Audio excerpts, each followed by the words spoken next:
Si on enlève la religion dans nos pays, il y aura des manifestations chaque heure. Alors, le monsieur va dire que si on enlève la religion et l'alcool en Afrique, l'Afrique va se développer. Il y aura des manifestations. Oui, puisque si on enlève la religion, on enlève l'alcool. C'est qu'il n'y aura aucun président en Afrique. Puisque tous les jours, les gens vont sortir dans la rue pour dire que, mais attends, on n'a pas de travail, on n'a pas d'eau, on n'a pas de lumière. On souffre, nous sommes jeunes, on a fini de fréquenter. On finit l'école, on n'arrive pas à travailler. Vous pensez qu'on va faire comment? Donc vous allez manger notre argent comme ça. Nous on est là, on ne travaille pour on n'a rien, machin. Non, on va seulement tous mourir. Tu vois? Mais qu'est-ce qui anesthésie les gens pour les empêcher de faire ça? Il y a l'église, parce qu'ils partent à l'église et le Seigneur leur dit, ne tuez pas. D'après lui, c'est l'église qui anesthésie les gens en leur demandant de ne pas tuer. Alors, ce n'est pas étonnant de voir qu'il attaque l'église. Vu la croix qu'il a dans son cou, nous comprenons déjà de quel côté il est. Et il dit que l'Église encourage les gens de ne pas tuer, ce qui sous-entend que dans sa religion à lui, on les encourage de tuer. Ne mentez pas. Pardonnez 999 904. Qu'est-ce qu'il fait? Il reste à l'église, il prie, il confie ses problèmes au Seigneur jusqu'au jour où il meurt de misère et de pauvreté. L'autre, pendant qu'il est en train de prier dimanche, l'autre en train de prier mercredi, vendredi à la mosquée. Et quand ils ont fini de prier, qu'est-ce qu'ils font? Ils sortent tous ensemble, ils s'asseyent au bar et ils boivent une bière pour noyer les soucis. Tu vois, si on enlève la bière et la religion, il n'y a aucun président qui va s'amuser en Afrique parce qu'il va être tué le lendemain s'il s'amuse avec l'argent des gens. Parce que les gens seront conscients que, mon ami, on est en train de souffrir. Il n'y a plus de Dieu, il n'y a plus de Jésus, il n'y a pas d'alcool. On est lucide, on n'est plus dans la bière. Tu vois. C'est pour ça que les premières industries qu'on a installées en Afrique étaient les industries brassicoles et les industries de cigarettes parce qu'il fallait noyer il fallait noyer la conscience des gens. D'ailleurs, l'alcool a existé bien avant que les Blancs n'arrivent. Ça a existé bien avant, avant qu'on vienne implanter des sociétés brassicoles. Déjà, l'alcool, il y en avait.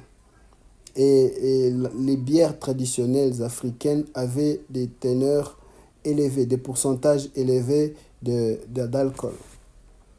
Déjà, ils étaient noyés eux-mêmes dans l'alcool, puisque dans chaque rite, cérémonie, il y avait la présence de l'alcool presque dans tout ce qui... Ils vivaient avec l'alcool, en fait. Et ils étaient déjà plantés, plutôt, ils étaient noyés dans l'alcool, vos ancêtres. Et ils n'ont pas développé le pays. Et ce n'est pas parce que les gens sont venus vous faire des choses propres et vous offrent des boissons dans des bouteilles propres. Vous ne voulez pas. Vous voulez que ce soit dans une calebasse comme les ancêtres buvaient. C'est ça que vous voulez. Quand vous allez sortir dans tous les quartiers, il y a au moins 2 églises. Dans tous les quartiers. Jésus sauve et guérit. Jésus va venir demain. Jésus... On ne peut pas se développer comme ça. Ce n'est pas possible. On est dans de l'illusion. On est dans une comédie. Sur toute la terre aujourd'hui, partout dans le monde, il y a la religion. Il y a le christianisme ainsi que d'autres religions, partout aujourd'hui. Alors, pourquoi quand l'Africain échoue, il cherche à accuser les autres? Les pays qui se développent aujourd'hui, on y trouve la religion. Dans des pays qui se développent, il y a la cigarette, l'alcool, la drogue, il y en a. Mais pourquoi ces pays se développent? Et pourquoi ils n'accusent pas la religion? D'ailleurs, le christianisme est en train de contribuer beaucoup dans la vie des citoyens africains. Oui, le christianisme est en train de travailler beaucoup sur les comportements des gens. Le christianisme est une autre forme d'éducation, des mœurs. Alors, le problème de l'Afrique, c'est la corruption, c'est la cupidité, le tribalisme. Il y a beaucoup de choses, beaucoup de choses en Afrique. Le problème du développement de l'Afrique, ce n'est pas la religion. D'ailleurs, l'Église encourage le travail. Il y a beaucoup de versets sur l'entrepreneuriat, sur le travail. L'Église encourage les gens à travailler. Ok? Et donc, le problème du développement de l'Afrique, ce n'est pas l'Église, messieurs.